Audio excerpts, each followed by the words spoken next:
Bienvenidos un día más a los estudios que estamos haciendo del libro de Marcos con el método inductivo. ¿Qué es un discípulo? Cuando estudiamos este libro de Marcos nos damos cuenta que Jesús escoge discípulos. Un discípulo es un seguidor, pero más que un seguidor es un aprendiz. Creo que en la vida todos nosotros hemos sido discípulos de alguien, ya sea en la casa de papá o mamá, enseñándonos cosas sencillas o básicas para la vida, también los valores, ya sea en el colegio, ya sea en la universidad, ya sea en el trabajo. Hemos tenido que aprender de otras personas.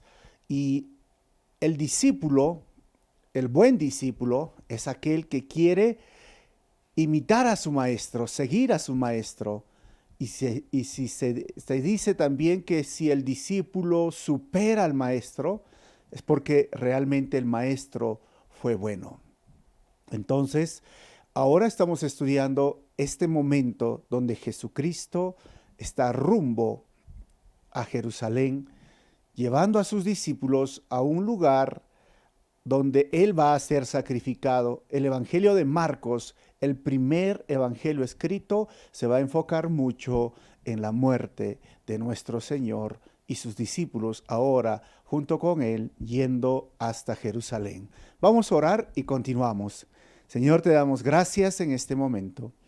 Gracias por tu palabra, gracias porque eres bueno con nosotros y ayúdanos a ser buenos discípulos. Ayúdanos cada día, Señor, a seguirte, no solamente con un tiempo en nuestra vida, sino todo el tiempo. No solo con unas palabras o algunos versículos, sino con toda tu palabra. Y ayúdanos, Señor, sobre todo a reflejar tu imagen a las personas que nos están viendo. Usa mi vida para compartir tu palabra en esta mañana. Pido esto en tu nombre, Jesús. Amén. El Evangelio de Marcos tiene una característica muy especial, como les acabo de decir. Es el primer evangelio escrito, pero Marcos no es discípulo de Jesús. Quien fue discípulo de Jesús fue Pedro. Y Pedro fue el maestro de Marcos. Cada vez que Marcos escuchaba las historias de Pedro contar con tal entusiasmo, Marcos estaba escribiendo, y llegó el momento donde la persecución iba a estar en su auge, en el momento más difícil, donde Nerón empieza la primera persecución a los cristianos, es decir, los perseguían porque decían ser cristianos. Decían ser que Jesucristo es el Señor. Y obviamente los emperadores romanos querían ser llamados Señor, el Curios o el Quirios. Así que le preguntaban a los cristianos, ¿quién es tu Señor? Supuestamente deberían decir el César, el emperador romano. Y ellos decían, es Jesucristo. Y por esta razón los llevaron a los circos para jugar con ellos, con leones, hasta que ver cómo los mataban los leones, los encendían vivos, los quemaban vivos, les hacían las peores torturas que existían en esa época a los cristianos, a los discípulos y los discípulos de Jesús, porque un discípulo es un seguidor. Hoy el tema de este estudio es Jesús lleva el discipulado a otro nivel. Jesús lleva el discipulado a otro nivel para cumplir la misión de Dios. Y me gustaría tocar dos puntos con ustedes. Primero, Jesús se entera que expulsan demonios en su nombre. Y segundo, Jesús enseña sobre los requisitos del discipulado, del versículo 43 hasta el 50. La primera parte la vamos a ir viendo del 38 al 42 y en la segunda parte está dividido en dos secciones. Del 43 al 48, la exigencia y requisitos del discipulado para entrar al reino de Dios. Y del 49 al 50, la permanencia del discipulado. A medida que yo pase las diapositivas, van a salir los títulos de cada división o subdivisión de los párrafos. Vamos con el primer punto, entonces. Antes de continuar, deberíamos recordar lo que está sucediendo. Jesús, a partir de este capítulo 9, ya está yendo rumbo a Jerusalén. Jesús en la primera parte de este capítulo nos enseña la transfiguración, está cambiando la mentalidad de los discípulos y les está diciendo que si ustedes mueren en cumplir la misión de Dios, la vida eterna es una realidad. No solamente son cuentos, no solamente son ilusiones de alguna persona, no, son realidades. Ellos vieron a Moisés, ellos vieron a Elías, y estos tres que estaban con Jesús veían un resplandor tan fuerte que estaban ahí sorprendidos por lo que estaban viendo. Era Pedro el que quería estar en esa montaña feliz con Jesucristo y tenía tantas preguntas a Moisés y Elías. Él quería saber de la vida eterna, quizás preguntarle, ¿y cómo es allá? ¿Cómo es el lugar más allá de la vida? En conclusión, en esa historia les muestra que la vida eterna es una realidad. Y para nosotros nos deja afirmado que el cielo es una realidad, que hay una vida después de la muerte y que la muerte no es el final de los cristianos, la muerte es el cumplimiento de la glorificación, que es la última parte de nuestra salvación. Y luego Jesús, cuando baja de la montaña, ve que sus discípulos no están expulsando a un tipo de demonios y le dicen, ¿por qué no hemos podido expulsar a este demonio? Le pregunta a los discípulos y Jesús le dice, porque ese tipo de demonios, esa clase de demonios solo sale con oración. Vemos los discípulos que vieron la glorificación, vemos los discípulos que están frustrados porque no pueden echar a un demonio y vemos que Jesús les dice, ahora sí, nos vamos a Jerusalén. Y mientras están en el camino, los discípulos no entienden qué es ser discípulo. Y ellos siguen hablando, ¿quién va a ser el mayor en el reino de los cielos? Y decía, no, yo voy a ser el primer ministro, no, yo voy a ser el presidente de tal, yo voy a ser el presidente regional. Mira, cuando Jesús reine, porque ahora vamos a Roma y Jesús seguramente el Mesías los va a hacer trizas, los va a destrozar a los romanos. Estamos yendo a conquistar y como Él está yendo a conquistar, ¿quién será el mayor en su reino? Yo, Pedro, creo que decía, no, a mí déjeme el ministerio, el ministro de Economía, ¿no? El otro, bueno, ese era Judas, creo, ¿no? Y Pedro decía, no, a mí déme en la primera secretaría. O sea, estaban discutiendo y Jesús dice, ¿por qué hablan esas cosas?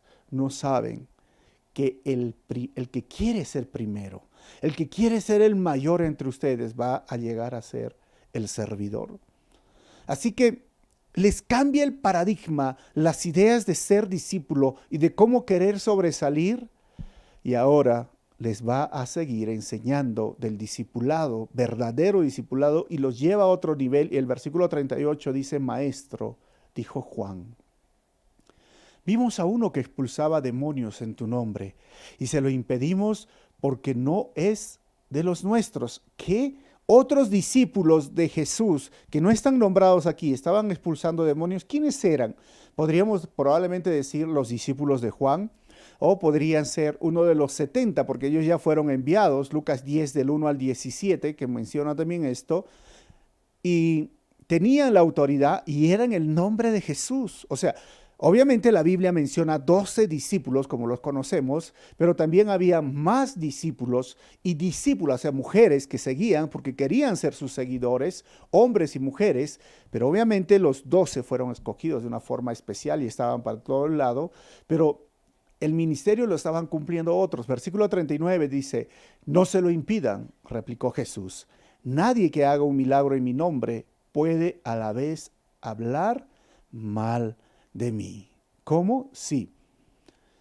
El otro nivel del discipulado es que no solo tú puedes predicar, no solo tú puedes hablar, no solo Dios puede obrar a través de ti, no solo Dios puede hacer las cosas a través de ti, no solo Dios va a extender su reino a través de ti, Dios va a extender su reino a través de aquel que simplemente quiere obedecer su palabra y quiere predicar acerca del nombre de Jesús. Y Jesús claramente dijo, y si Él habla en mi nombre, pues no está hablando mal de mí, ¿no? O sea, nadie que hable el nombre de Jesús va a hablar mal el mensaje.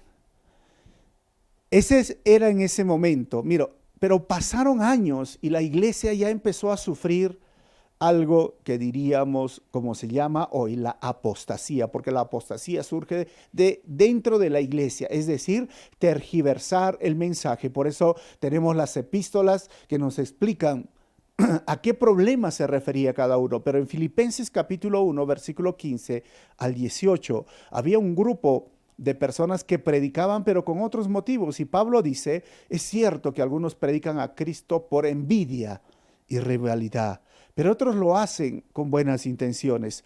Estos últimos lo hacen por amor, los que predican por buenas intenciones lo hacen por amor, pues saben que he sido puesto para la defensa del Evangelio. 17 dice, aquellos predican a Cristo, los primeros, estos que predican por envidia y rivalidad, predican por ambición personal y no por motivos puros, creyendo que así van a aumentar las angustias que sufro en mi prisión. ¿Qué importa? Al final y al cabo, y sea como sea, con motivos falsos o con sinceridad, se predica a Cristo. Por eso me alegro. Es más, seguiré alegrándome. Ya en ese tiempo, habían pasado unos 30, 40 años más aproximadamente, habían predicadores que usaban el nombre de Jesús y tergiversaban el mensaje, y Pablo los denuncia porque ellos estaban usando el nombre de Jesús para su propio beneficio económico.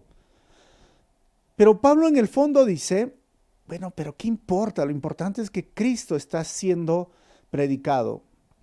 Hoy miramos esta misma realidad.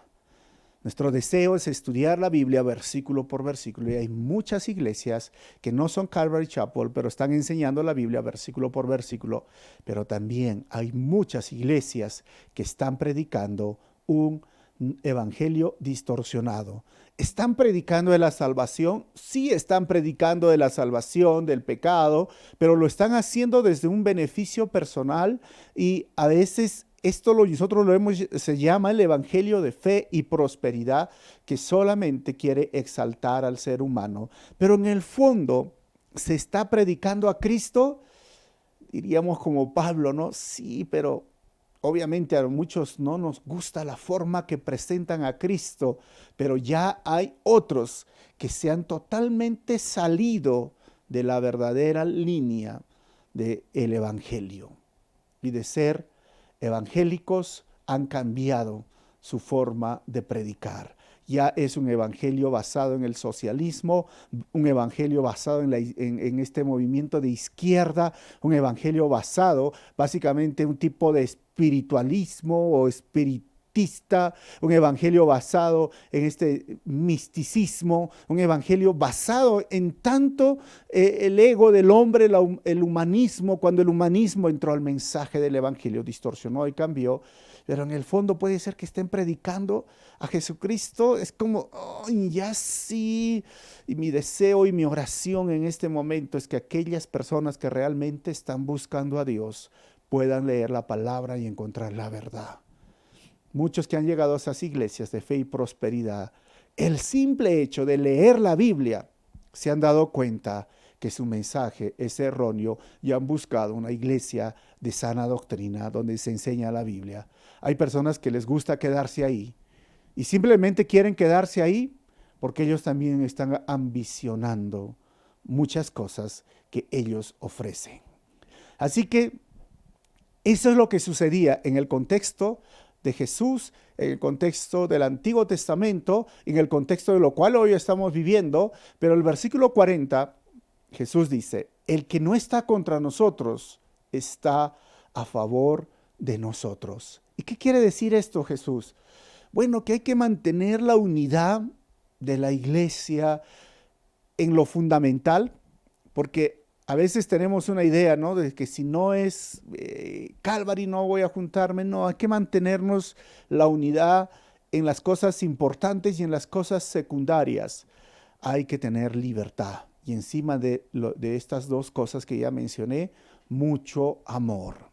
Hay que trabajar a veces con otras personas para poder cumplir la misión de Dios, que quizás no están enseñando al 100% la Biblia, pero no sé, 80, 90. Y esto no significa que voy yo a volverme alguien como ellos, pero hay asuntos que nos deben de unir como iglesia, como predicar el evangelio, como hablar acerca del nombre de Jesús, la salvación. Hay temas relevantes como el matrimonio, como diríamos el evangelismo, como estamos hablando de misiones. Que el Señor nos ayude y nos dé paciencia y nos dé gracia y poder de fortaleza para cumplir la misión de Dios, porque es tarea de todos. Versículo 41 dice: les aseguro que cualquiera que les dé un vaso de agua en mi nombre, por ser de ustedes, de Cristo, no perderá su recompensa. ¿Qué quiere decir con esto? Que en el discipulado, ¿saben qué?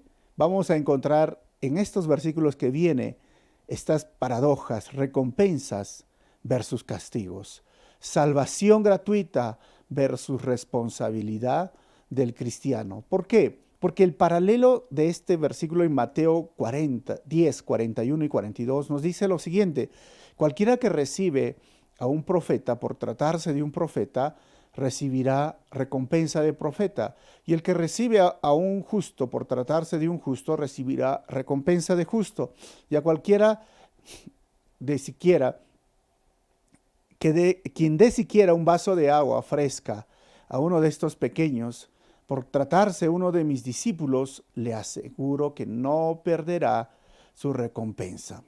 ¿Y quiénes son esos pequeños? ¿Quiénes son esos discípulos? Obviamente es el seguidor de Cristo que recién está conociendo el nombre del Señor, que recién está conociendo los primeros pasos, diríamos, de caminar con Cristo, se está entusiasmando con conocer acerca de la salvación, la oración, el perdón, el arrepentimiento, está haciendo su discipulado, pero ahí hay que animarlo. Y si es, ellos a veces son los que primero están predicando y están hablando y proclamando el nombre del Señor, porque algunos hoy en el contexto en el que vivimos son discípulos de Jesús, pero no parecen discípulos.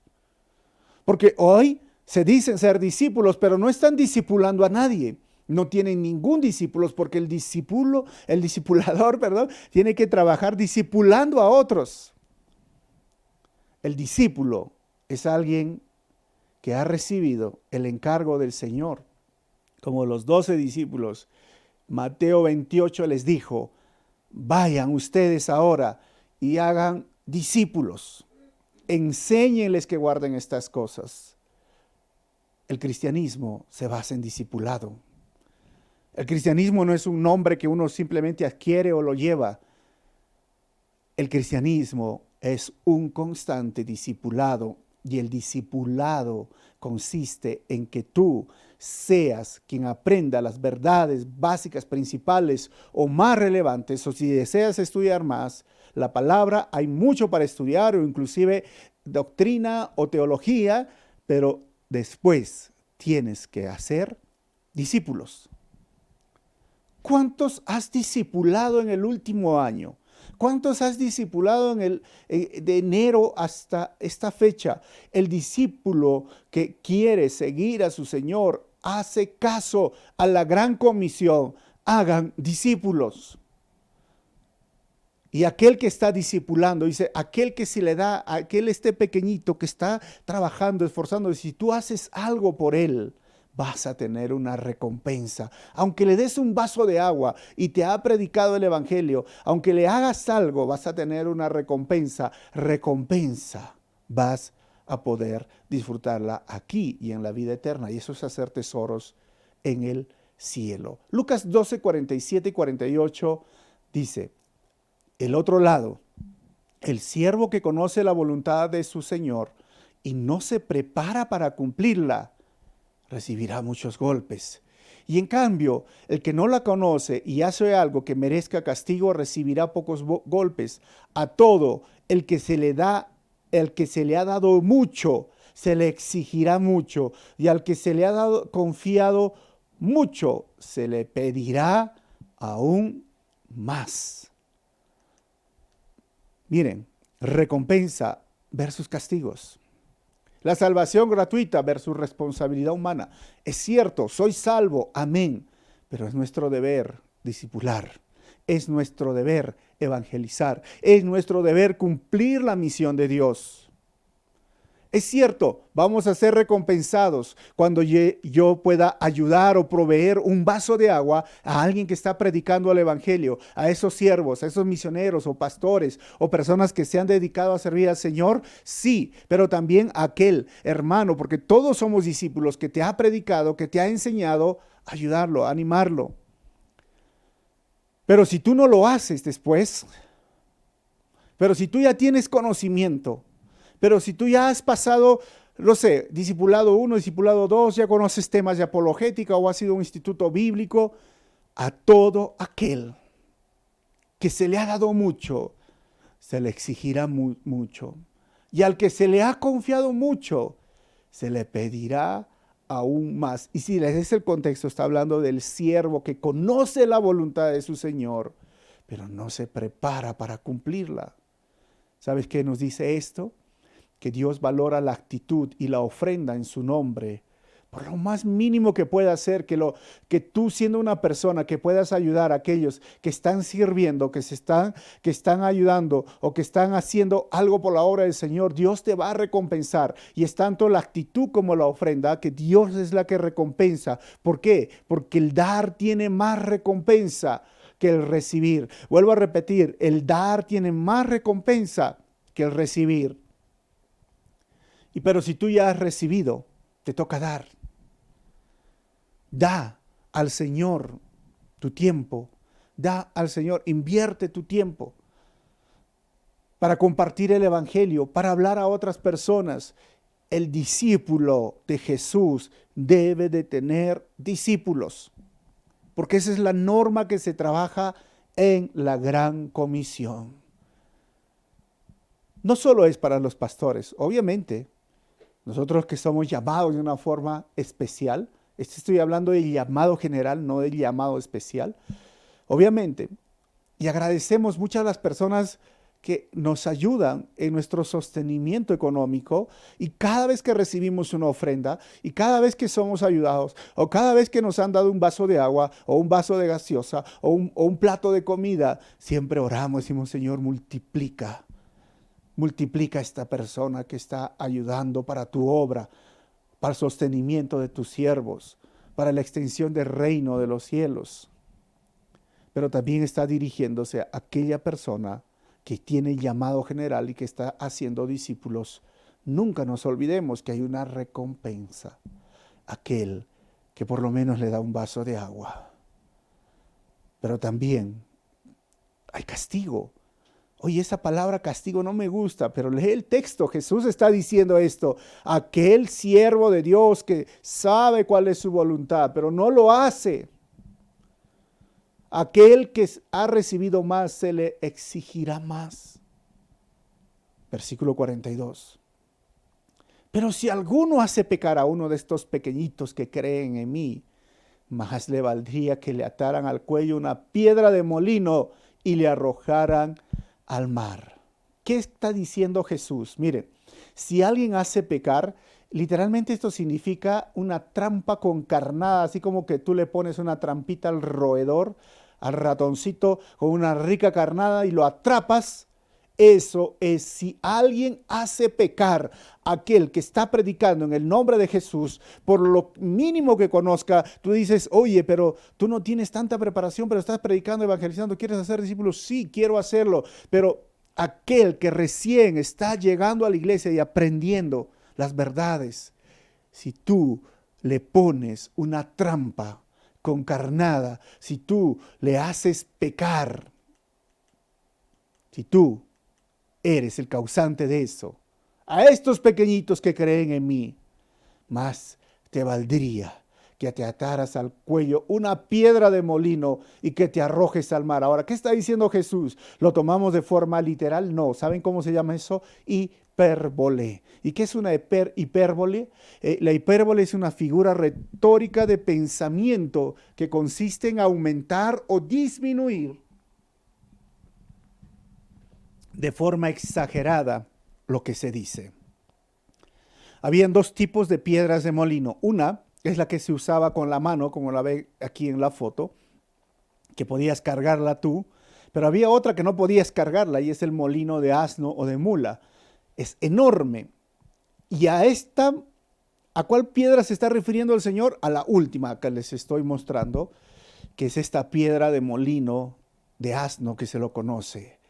Es como agarrar y como esta figura, ¿no? Agárrate esa piedra de molino, amárrate al cuello y tírate al mar. No lo está hablando de forma literal. Porque si lo hablara de forma literal, hermanos, en todo el tiempo que hemos estado en la iglesia, hubiéramos agarrado un montón de hermanos con una soga y agarrar esta piedra de molino entre 5 o 6 personas y lanzarlos al mar. Obviamente no, está hablando en esa forma literaria de exageración. Pero ¿qué está queriendo decir Jesús? Explica el peligro en causar que tropiecen los pequeños, los recién convertidos, y causar daño a ellos. En que tú seas el causante de los recién convertidos para que hagan o pequen o sean dañados por lo que tú haces, eso es el peligro. ¿Por qué? Van a sufrir el destino terrible en las manos de Dios. Y aquí llegamos al punto donde Dios ahora valora la actitud y la acción del que hace tropezar o caer en pecado. ¿Por qué? Porque el hacer pecar es peor que pecar. El hacer pecar es peor que pecar. Y cuando está hablando de estos pequeñitos, como le digo, no uno que está aprendiendo recién o está conociendo y está entusiasmado de la vida cristiana, cuando uno ya es un discípulo, no sé, viejo, no quiero ofender, ¿no? Pero discípulo ya como raso, no sé, ¿no? Experimentado de años, se da cuenta que es totalmente, la vida cristiana es así, ¿no? Unos entran, unos salen, algunos vienen a la iglesia un momento y luego otros se van. Ya una raya más al tigre, dicen por acá, ¿no? O sea, ya uno más, pero uno pequeñito, ten cuidado de hacerlo caer con tus acciones. Ten mucho cuidado. Eso es lo que está diciendo. La fuerza que le está dando Jesús al mensaje es que más te valdría ponerte esta piedra, significa que tú tienes que tener cuidado con tu testimonio, que tú tienes que tener testimonio con la actitud que tú muestras y la forma que tú tratas a las personas, porque tú ya tienes años en el Señor. Hay discípulos, hay personas que te están viendo. Que el Señor nos guarde y tenga misericordia. Segunda parte, Jesús enseña sobre los requisitos del discipulado. Vamos a leer la primera, la exigencia y requisitos del discipulado para entrar al reino de Dios. Si tu mano, ahora dice, te hace pecar,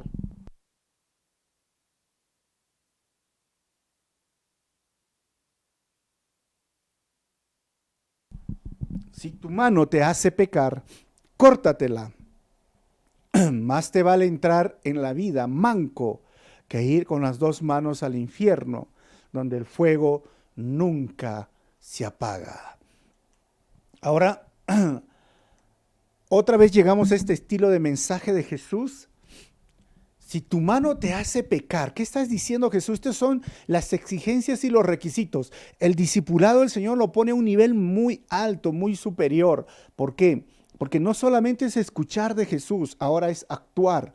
Y no solamente es actuar, ahora Él nos está mostrando que hay un peligro exterior, que son aquellas personas que me pueden hacer caer. Pero también hay un peligro interior. ¿Cuál es? Si tu mano te hace pecar, tú mismo. Tú eres el peligro, que yo sí. Córtatela. Más te vale entrar en la vida manco que ir con las dos manos al infierno, donde el fuego nunca se apaga.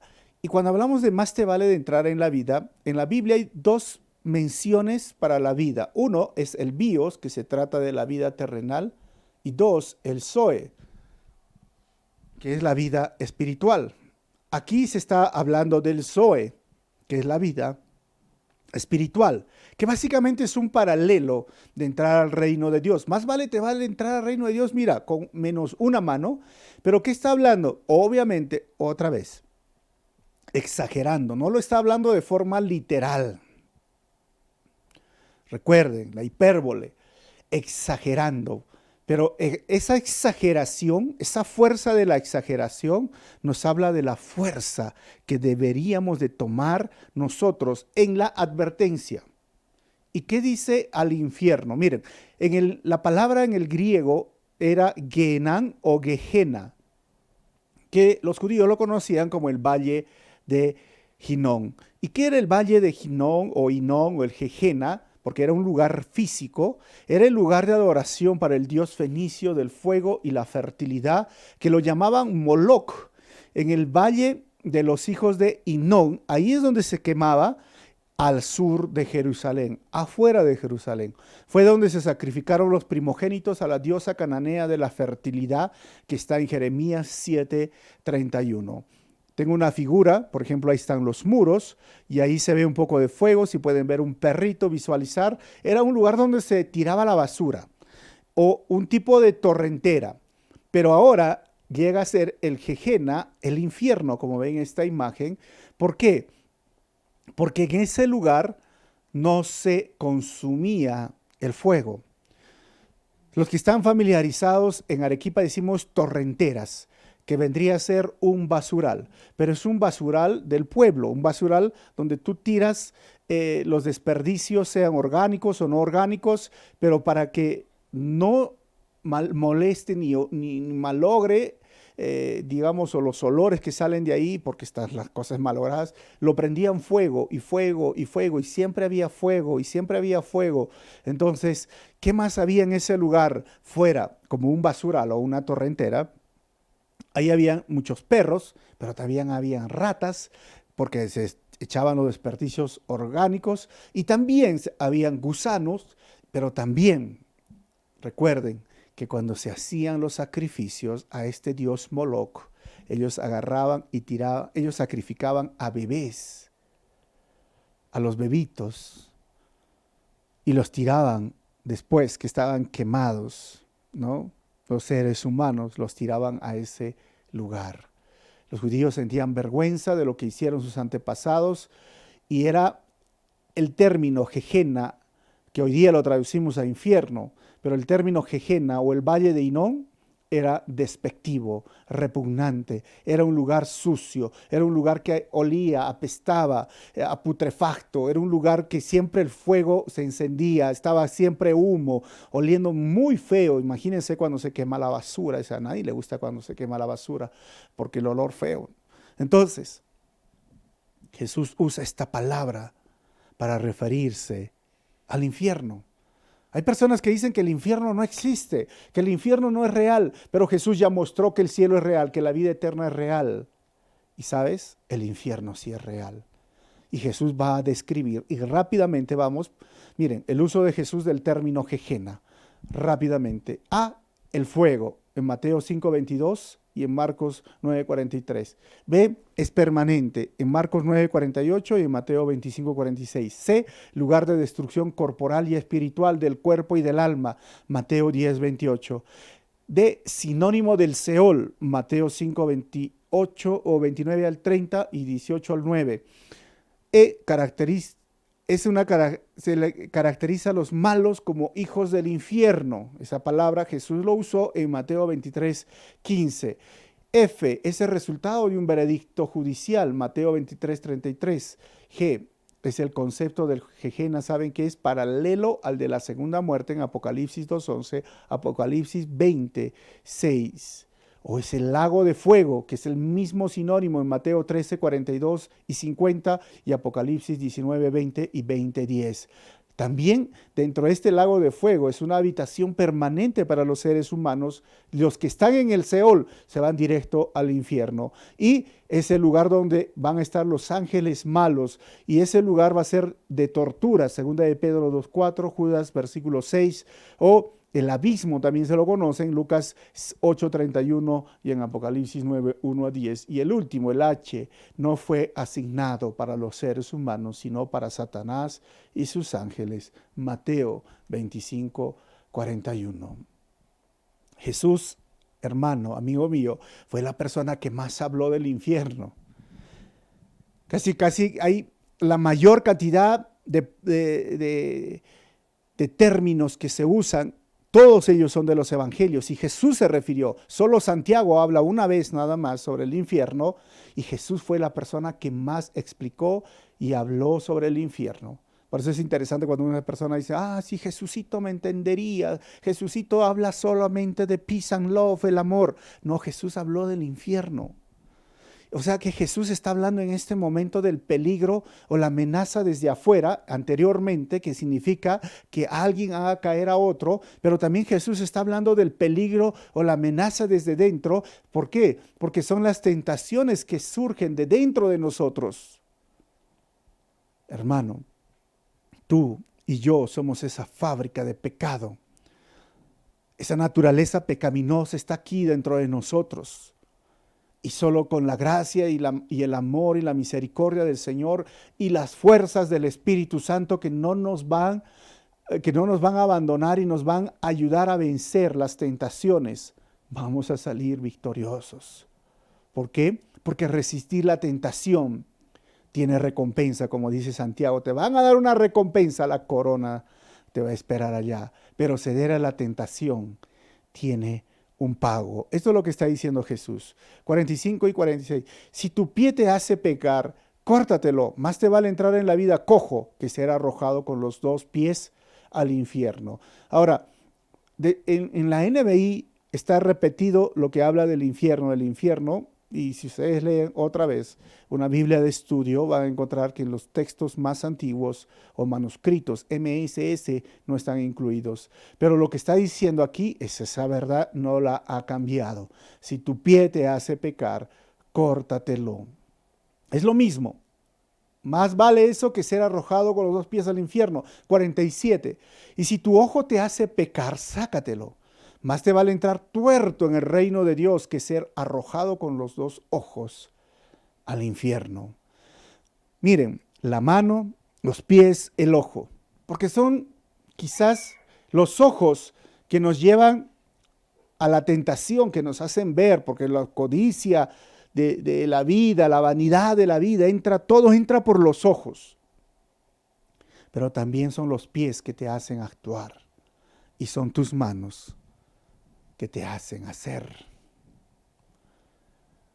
O sea, lo que está diciendo Jesús, vuelvo a repetir, no lo está hablando de forma literal, aunque hay algunos extremos que han sucedido en toda la historia que se han cortado la mano. Dice, pero se han cortado la mano, pero no han eliminado el deseo. Es como dice, me corto el ojo para no ver nada, pero me saco el ojo, pero el deseo no se ha eliminado. Yo creo que es el discipulado o seguir a Jesús necesita algunas amputaciones. Pero no estoy hablando de forma literal, sino que corta la fuente de tu tentación. Amputa la fuente de tu tentación. Córtalo, eso es lo que estamos hablando, ¿no? De las amputaciones es que, ¿sabes qué? Si es tu mano que te está haciendo pecar, si es tu ojo, si es tu mano, o sea, simplemente dile no. No y no. Segundo, quítalo de tu vida. Tú no puedes entrar, porque eso es lo que está hablando el discipulado. Necesitas cortar con eso. Y siempre les recomiendo, si es la pornografía que entra por la computadora, el celular, tienes que cortarlo. Eso es como estamos hablando de las amputaciones, o sea, córtalas, quítalas, deséchalas. Y algunos dicen, no, pero ¿cómo puedo? No puedo vivir sin celular, pero eso es lo que está diciendo Jesús. Si es una relación de pareja que no agrada a Dios, córtala. Si es una amistad que no agrada a Dios y sabes que está mal, que te está llevando a lugares que no debes, mira, córtala. Si es un trabajo que no te está llevando a glorificar a Dios, córtalo. Sea lo que sea, esto es lo que está diciendo Jesús. El discipulado lo está llevando a otro nivel. Y el versículo 48 dice, donde su gusano no muere y el fuego no se apaga. Eso es el infierno. Miren, tengo una foto de lo que podría ser, y ese gusano que no muere significa tu sentimiento de culpa que vas a experimentar en la vida eterna, en el infierno eterno. De una vez, ahora es mejor cortarlo que pasar al otro lado. Muchos piensan del reino en términos de recompensa y no en términos de sacrificio. Y este es uno de los problemas. ¿Sabes por qué? Porque el reino de Dios trae muchos beneficios o recompensas, pero también exige sacrificios del ego y de los deseos. Así que hermano, hermana, córtalo. Te estoy hablando a ti, discípulos de Jesús, seguidores de Jesús. Si hay algo que no te está llevando a dar la gloria a Dios, córtalo. Deseos, el ego. No estoy hablándote de un asunto literal físico. Te estoy hablando de los deseos de tu corazón. Terminamos entonces con la última parte, el 49, la permanencia del discípulo. Este versículo, antes de entrar, son 3 expresiones de Jesús que pareciera que no tienen nada que ver con lo que estamos hablando, pero quizás sí en el sentido de las metáforas de la sal y el fuego. Dice el versículo 49, la sal con que todos serán sazonados es el fuego. ¿Y de qué estaba hablando? Bueno, ambos, sal y fuego, son beneficiosos para preservar la carne, ustedes saben, pero también eran para los sacrificios en el templo, donde se requería tanto sal como fuego, según Levíticos 2:13. ¿Y qué estaba diciendo aquí Marcos? Bueno, Cristo estaba más dirigido para el tiempo del sacrificio que ellos estaban experimentando, en el cual era la persecución. Así como se llevaba al altar la sal y el fuego, esto les estaba diciendo a ellos, la sal y el fuego. 50. La sal es buena, pero si deja de ser salada, ¿cómo le pueden volver a dar sabor? Que no falte la sal entre ustedes para que puedan vivir en paz unos con otros. Acabamos la segunda y la tercera expresión de Jesús, como les dije, que pareciera que no tiene nada que ver con el contexto. Pero la sal es buena. Obviamente nosotros sabemos que toda sal, la gran mayoría de la sal son buenas, algunas son dañinas. Bueno, ya sabemos el procedimiento. Pero es curioso que en el Mar Muerto la sal no es buena, pero la gran mayoría sí. Y la sal es para darle sabor a la comida. No sé, a alguien le gusta sin sal, desabrido diríamos, ¿no? Tiene que estar en su punto. La sal, la carnecita, el asado, que está ahí la parrilla, en su punto. Pero imagínate si deja de ser salada, o sea, si pierde realmente su esencia. No sirve. No va a servir para darle sabor.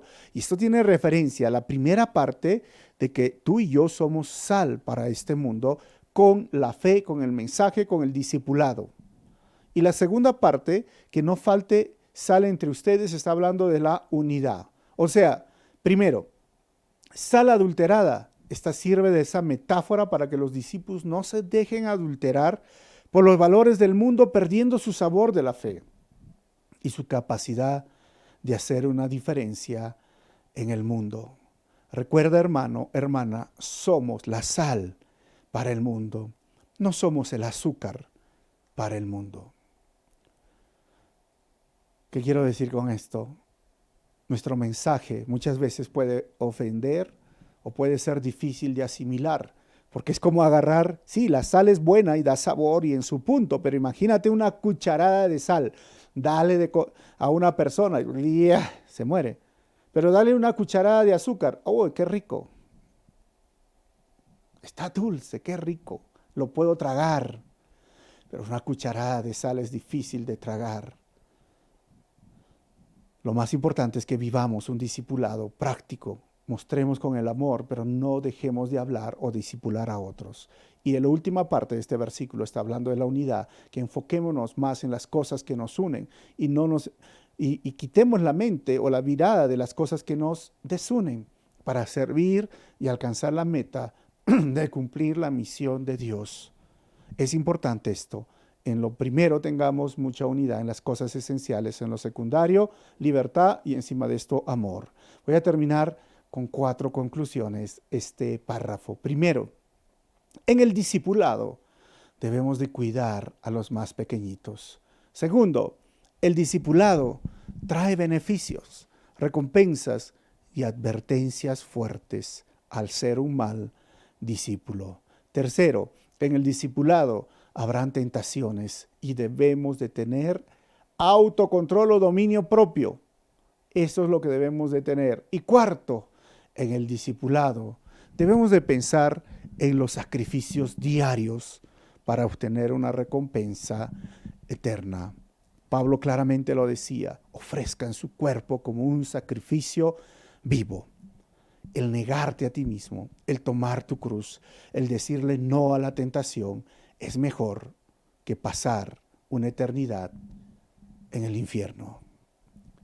El negarte a esos deseos pecaminosos o el negarte a esa relación pecaminosa, es mejor hacerlo ahora que sufrir una eternidad en el lago de fuego. Si tú estás luchando hoy con algo que es un deseo pecaminoso y sabes que te está conduciendo a pecar, ¿por qué no tomas la decisión correcta hoy? Hay beneficios, hay recompensas, pero también hay advertencias. Y la advertencia es, déjalo, córtalo, hoy mismo, hoy puedes hacerlo. Toma las fuerzas, toma la determinación y hoy es el día de cortar con aquello que te está llevando a pecar. Vamos a orar y terminamos con eso. Señor, oro por aquellas personas que están escuchando este mensaje y que han estado luchando, Señor, con una debilidad, con un pecado, y que los está dañando en su relación, en su discipulado, en su seguir contigo.